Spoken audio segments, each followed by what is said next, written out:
Are you a new self-employed business owner, or maybe you're a 1099 earner now, newly in this year that you haven't been before? Maybe you've been W-2 before, or maybe you've been a 1099 or self-employed business owner, and you just want to understand exactly how your taxes work as a self-employed individual. Well, in this video, I'm going to cover an overview of how taxes work when you're filing as a self-employed. And self-employed, again, includes anybody earning 1099 income. Well, the first thing we want to know is how you're going to file that return, or what form you're going to use. And it's actually part of your personal tax return. It's going to be called Schedule C, and it's just an additional schedule in that personal tax return, your personal 1040, and it's going to include all your business activity, your income, and your expenses. There's no need to file a separate tax return for your business. When you're self-employed, it's just part of your personal tax return, and it flows up onto your 1040 and included in your taxable income from there. Now, with the Schedule C, the important thing to know is there are three major parts of this that you're now fully responsible for. Unlike when you're a W-2 employee, for instance, your employer is going to withhold taxes and take out those payroll taxes on your behalf and send that to the IRS and provide you with a W-2 at the end of the year. That's really going to drive all of your taxes. When you're self-employed, nobody's going to do that for you. You're responsible for everything. Now, you may have a 1099 issued to you, as I mentioned, if you earn 1099 income, or if you have a payment processor, you might get a 1099K if you're over the limits on those, and they're going to report some of that income to the IRS, but that may not be all of your income. So you're still responsible for collecting and reporting all those things. So that's the first area that we want to talk about, is that income. It's completely up to you to report to the IRS on that Schedule C your total income. Now, it may be, as I mentioned, on that 1099 that you get, but any income you earn in your business that isn't reported on that 1099, you're still responsible for reporting because it is taxable income. So that's the first one. It's generally the easiest because either you're getting those 1099s or you know what your deposits, for instance, are into your bank account. The second thing you're responsible for is going to be the expenses that go with that income. So as a business owner, whether you're self-employed 1099 or you have an actual business, you're going to have some expenses to take and deduct against that income, expenses that you're incurring for the purpose of generating that income. And it's completely up to you now to record and keep track of those expenses so that you can put that on the Schedule C. So that's where your bookkeeping, for instance, comes into play, or even having as simple as a separate bank account that you put all those expenses in, so you have one place to look come tax time what all those expenses are. But that is completely up to you, the IRS, and nobody else is actually going to tell you what those expenses are. You have to track those and report those.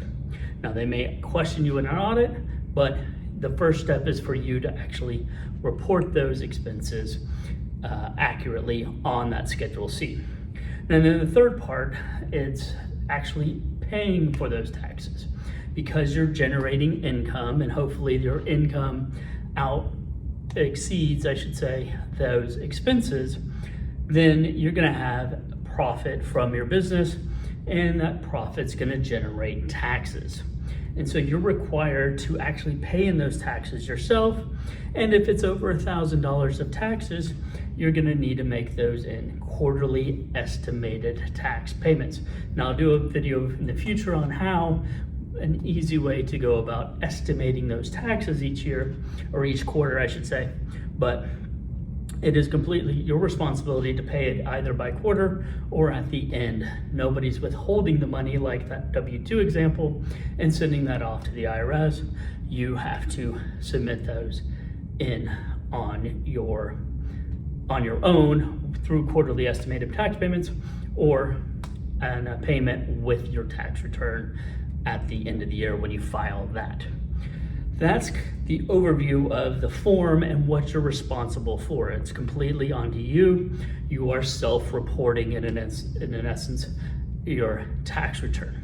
Now, how is it taxed? Well, you get actually 2 taxes are assessed on your income. So once you get to the bottom of that tax form, you have your income, and then you deduct all your expenses. You get the net profit or loss from your business. That amount flows up onto the face of your 1040, and it's added and combined with all your other income from your other W-2s, maybe investment income, retirement income.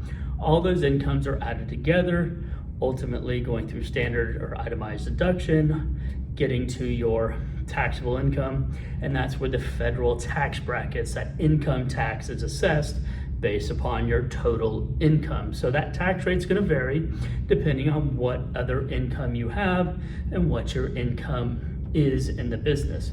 That total income is gonna drive how much tax you're paying. Now, the other tax is what's called the self-employment tax, or SE tax. Now, this is very similar to those FICA employment taxes that are on your W-2, your Social Security, your Medicare taxes. Now, when you're on a W-2, the employer is pulling those out. You don't see the money on your net paycheck. They're paying it on your behalf.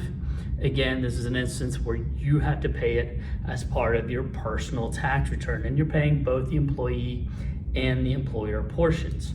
And it comes out to roughly 15%, we'll call it. And that's assessed on the total profit of your business.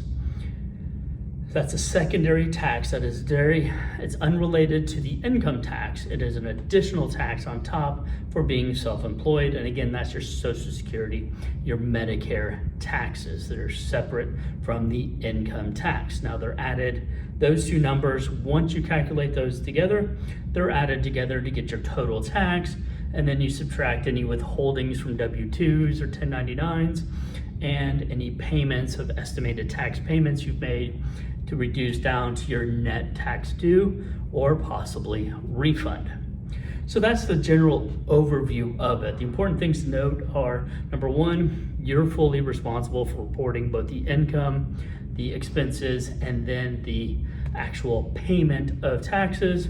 And number 2, you're actually assessed 2 types of tax, your federal income tax and then that self-employment tax, which is that additional 15.3%. Now, there's ways to reduce that 15.3% using things like S-Corps, and we'll talk about that in future videos. But that federal income tax portion, really not a lot of tax planning around that. The self-employed tax planning is really centered around that self-employment taxes. Well, hope that was helpful, gave you a good overview. If you have any questions, leave comments below. I'd appreciate it, and I'll respond to those as best I can. Otherwise, thank you for watching and subscribe for more.